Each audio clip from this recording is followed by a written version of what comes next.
Well, my name is Makita Waterman, and I've been running a branding consultation and writing business for 6 years.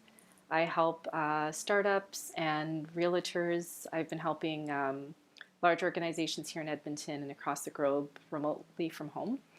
And yeah, I love what I do. I'm very passionate. I love writing, and I like seeing people and companies grow as a result of the collaboration. I started my own business because when I used to live in Ontario, I wasn't really happy with my life. I was working at TD Canada Trust in banking for 9 years, and I just kind of felt like a zombie. I was waking up every day, going to work, and it was a solid opportunity, but I didn't feel like I was living my best life and really serving more people. And my dad, he has an entrepreneurial mindset, and he always used to say, it's good to have a job, but always have something on the side so that just in case your job doesn't work out, or just in case maybe you just wake up and you feel like leaving, you don't leave with no income coming in, you have something substantial on the side. So that's pretty much how I got started. I would say that my greatest career accomplishment is getting a feature on CNBC Make It. I was a guest blogger for Glassdoor.com, which is a pretty big job site. And I wrote a blog about different personality types, like the extroverts and the introverts, and a list of jobs for each personality trait, the job title, a link to an example, and then the description. Just kind of helping people, because there's a lot of content online about how to find a job, and there's a lot of job postings, but not everybody has the same personality. And I think that people with a certain personality can shine better if they know exactly what is best for them. In the next 5 years, I see myself maybe taking a step back from the consultation and writing and having employees, maybe 2 writers and an editor, and possibly a social media team if social media is relevant during that time. And I want to maybe take a step back and maybe do some real estate, or just raise my family and maybe come in a few hours remotely and then come out and focus on my family. I think to reduce costs, I think doing it remotely from home would be good, and then it would give me an opportunity to hire people in disadvantages, like third world countries, or just people like students or interns that won't necessarily get an opportunity, but then they can work from home, and maybe we virtually meet, or I don't know, maybe we do a Walt Disney once a year kind of a thing. So yeah, I think the work from home will probably be the future, and I would want to tap into that. I elevate success by helping people. I really think if we're really good at something and we're kind of keeping our best secrets to ourselves and we're not helping other people, I really think that you can amplify your happiness in life knowing that every piece of content that you share, a blog or an article, is actually helping somebody at work or in life or in a business. So I think for me, it's just really sharing my best content and hoping that at least one out of the hundreds of people that see it will actually apply it, and it will shift their life to an upward movement. I would say try to figure out what it is that you want to do to market yourself, and tap into 2 or 3 topics that you're really good at doing, and share that in different ways. So I'm a visual learner, but somebody might appreciate reading a blog.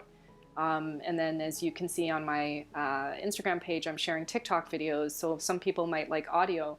So that's where I kind of incorporate the music into and point to different tips and advice. So try to be honest and transparent. Look for a mentor. And if you can't find a mentor, try to study the people in your industry that are at the top of their game.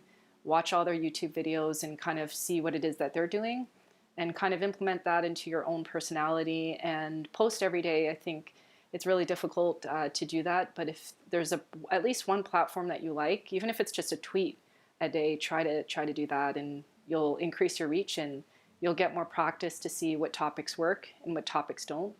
At least when you start with 2 or 3, if people like 1 out of the 3, then okay, I probably have to cut these 2 and maybe focus on this and do variations of this topic. The way of the future is the internet.